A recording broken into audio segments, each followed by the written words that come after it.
Welcome to exam sir institute. This is Shiv Gupta. इस video में हम डिस्कस करेंगे सीटेट एग्जाम के लिए महत्वपूर्ण विषय जो आपका है पर्यावरण का। पर्यावरण से हमेशा ही आपके एनसीईआरटी से क्वेश्चन पूछे जाते हैं जो आपके हमेशा ही कम से कम 15 नंबर के आते हैं। 15 नंबर की आपकी पेडागोजी और 15 नंबर का आपके एनसीईआरटी से क्वेश्चन पूछा जाता है। कभी कभी आपका एनसीईआरटी का जो दायरा है 15 से 20 तक भी पहुंच जाता है, जो आपके एग्जाम के लिए बहुत इंपॉर्टेंट होने वाले हैं क्वेश्चन। चलिए स्टार्ट करते हैं, फैक्ट्स द्वारा समझते हैं।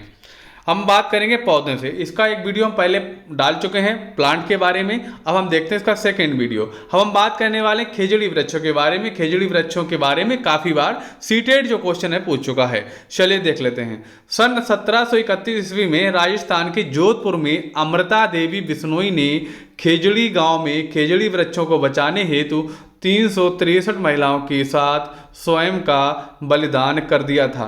बात क्या है कि राजस्थान जोधपुर की बात है। वहाँ के राजा जो है क्या भैया महल बनाना चाहते थे, तो उन्होंने आदेश दिया कि पेड़ की लकड़ियाँ काट के लाई जाए। तो क्या है लकड़ारा जो है क्या खेजड़ी के वृक्ष जो काटने के लिए आ जाते हैं, तो वहाँ के लोग क्या करते हैं भैया पेड़ पे लिपट जाते हैं क्योंकि पेड़ ना काटे जाएं। लेकिन लकड़ारा ये सोचते हैं कि अगर हम पेड़ काट के नहीं ले गए तो राजा हमें क्या है दंडित करेंगे, इसलिए वे लोग क्या लोगों सहित पेड़ काट देते हैं। यानी कि लोग जो हैं पेड़ों को पकड़कर खड़े हो जाते हैं, लेकिन लकड़हारों द्वारा लोगों सहित पेड़ काट दिए जाते हैं, जो एक बहुत ज़्यादा दुखदायी घटना थी। उसके बाद जब राजा जी पता चला ऐसा हो रहा है तो उन्होंने मना कर दिया कि जो पेड़ हैं नहीं काटे जाएंगे। चलिए आगे देख लेते हैं इसके बारे में और क्या क्या इसके बारे में क्वेश्चन आ सकते हैं। भारत सरकार ने इनके सम्मान में अमृता देवी वन्य जीव संरक्षण राष्ट्रीय पुरस्कार जो है शुरू किया। इनकी छाल दवा के काम आती है, यानी कि जो लकड़ी है ना, ये लकड़ी बहुत इंपॉर्टेंट है। क्या है दवा के काम आती है इनकी जो छाल है खेजड़ी वृक्षों की। इसके अलावा इस लकड़ी में कीड़ा भी नहीं लगता, यानी कि इसकी लकड़ी में कीड़े भी नहीं लगता। इसकी फलियां की सब्जियां बनाई जाती हैं। इनकी जो फलियां होती हैं इनसे सब्जियां बनाई जाती हैं। पेड़ और जानवर हमारे बिना रह सकते हैं पर हम उनके बिना नहीं, है ना। जो पेड़ जानवर है मनुष्य के बिना रह सकते हैं, लेकिन पेड़ के बिना मनुष्य नहीं रह सकता, क्योंकि पेड़ के द्वारा ऑक्सीजन के अलावा फल, इसके अलावा हमारे पर्यावरण के लिए बहुत लाभदायक होते हैं कौन पेड़। ठीक है, ये खेजड़ी गांव का बुजुर्गों का कथन था। ये किसने कहा था? ये खेजड़ी गांव के जो बुजुर्ग थे उन्होंने ये कथन बिल्कुल सत्य कहा था, क्योंकि जो पेड़ पौधे हैं इंसान के बिना रह सकते हैं, लेकिन इंसान पेड़ के बिना नहीं रह सकता। यानी कि ये लोगों ने देख सकते हैं अपना जीवन का बलिदान दे दिया किसके लिए? पेड़ों के लिए। लेकिन आजकल काफ़ी लोग क्या हैं पेड़ों को कटाई करते हैं, वनों की कटाई करते हैं। चलेंगे नेक्स्ट पर।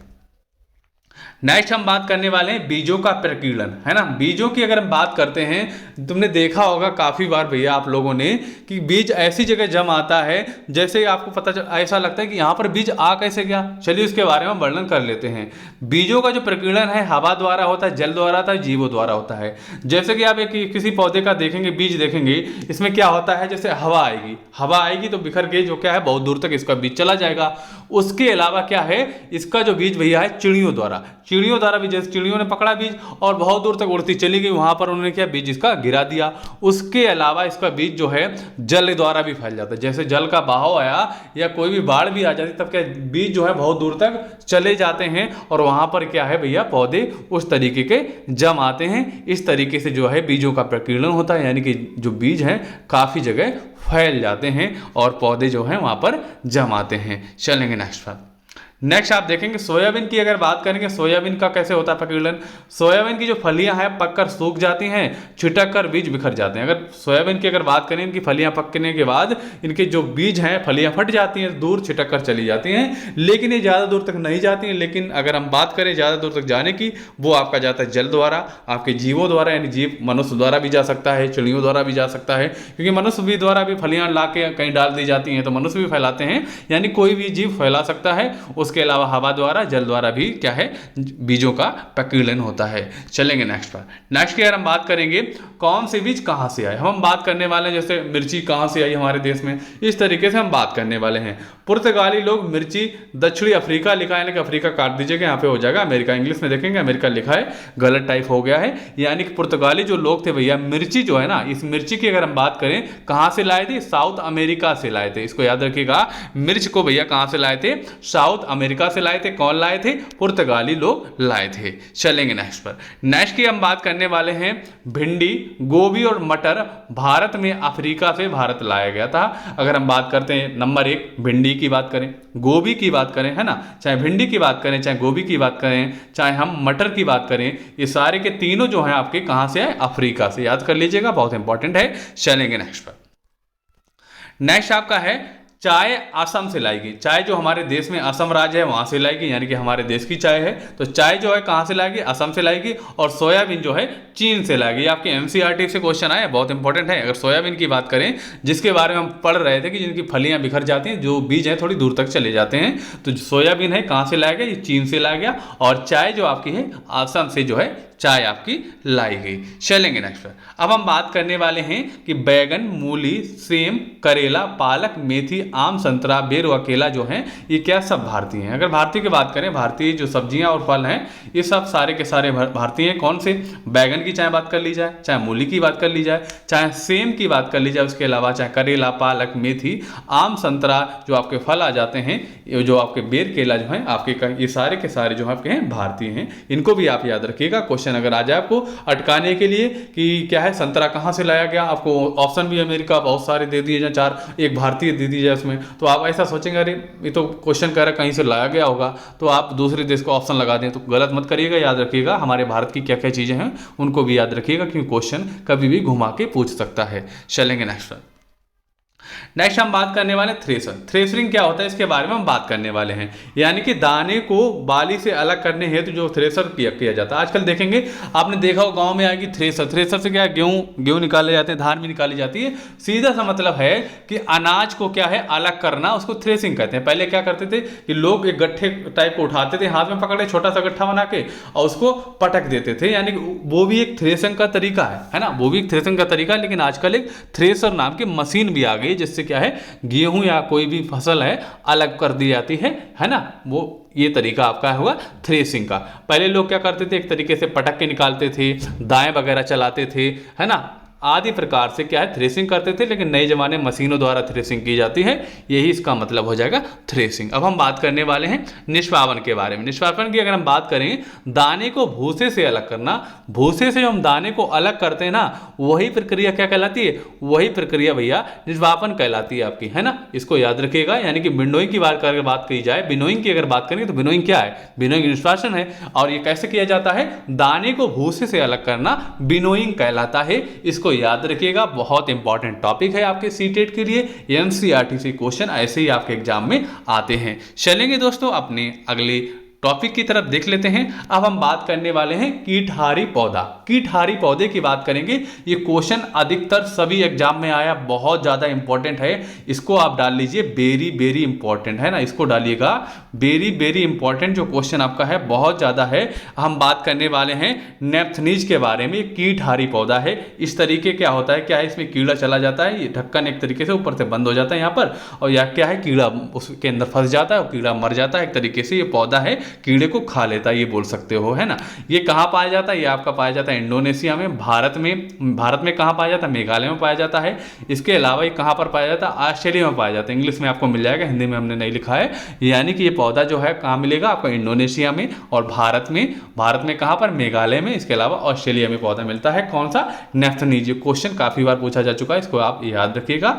उसके अलावा अगर हम बात करेंगे इसी तरीके का दूसरा पौधा होता है। इसमें क्या होता है, कोई अगर कीड़ा इसमें आ जाएगा, ट्रैप कर लेगा, ये एकदम बंद हो जाएगा तो कीड़ा इधर से बाहर नहीं निकल पाता है और इसमें क्या है, मर जाता है एक तरीके का ये पौधा। इसके नाम की अगर हम बात करेंगे, इसके नाम आप देख सकते हैं। इसके नाम है यूट्रिकैल्कोरिया है, इसको डोरेसरा है, ये नाम इनके हैं। इसका नाम ये है, इसका नाम ये है। इनको भी आप याद रखिएगा। कभी कभी दूसरे भी पूछे जा सकते हैं, क्योंकि ये क्वेश्चन काफी बार आ चुका है। हो सकता है नेप्थनीज छोड़ दें और इन दोनों को पूछ सकते हैं। तो ये पौधे क्या है, कीड़े को ट्रैप करते हैं, यानी कीड़े को फंसा के इसको खा जाते हैं एक तरीके से। इसको आप याद रखिएगा, बहुत इंपॉर्टेंट। कौन सा आपका है? एक नेप्थनीज है, एक आपका यूट्रिकैल्कोरिया है, आपका एक ड्रोसेरा है। इनको याद रखिएगा। चलेंगे नेक्स्ट आपका है बेल्को। बेल्को क्या होता है, आपने सैंडल अभी नहीं पहनते तो पहले जरूर पहनी होगी, बचपन में पहनी होगी। सैंडल में आपने देखो एक उसको घुमा के चपका देते हैं, चिप्पी टाइप की होती है, चपकाने वाली चीज होती है, उसी को हम क्या कहते हैं, बेल्को, है ना, चपकाने वाली चीज को कहते हैं बेल्को। अब हम इसकी बात करने वाले आविष्कार कैसे हुआ। बेल्को का जो आविष्कार है जॉर्ज मेस्टल ने 1948 में किया। किसने किया था,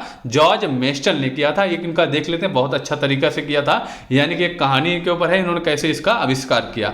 ये इन्होंने कैसे किया, बीज के हुक कुत्ते पर बीज चिपके देखकर किया। जैसा कि आपने गांव में देखा हो, कुत्ते उत्ते के ऊपर या आपके पैर में या कहीं कपड़े में लग जाते हैं, वहां से निकल जाओ, ये गोल गोल टाइप के इस टाइप के होते हैं, आपके पैर में फंस जाते हैं कांटेदार, है ना, उसको फिर सही से निकालो तब निकलते हैं, कुत्ते उत्ते के चपक जाते हैं। तो उन्होंने देखा कि क्या है भाई, तो चपक जाती है चीज़, इससे हम बहुत सारी चीज़ें बना सकते हैं। तो उन्होंने इसी से ये सब कुछ देख के एक तरीके से, है ना, इंस्पायर होकर उन्होंने क्या बनाया, सैंडल का चिपकने वाले ये बनाया, जो काफ़ी जगह आजकल प्रयोग हो रहा है। किसने बनाया था भाई, इसको हम बेल्को बोलते हैं, बनाया था आपका जॉर्ज मेस्टल ने 1948 में। याद रखिएगा, एनसीईआरटी से क्वेश्चन आपका पूछा जा सकता है।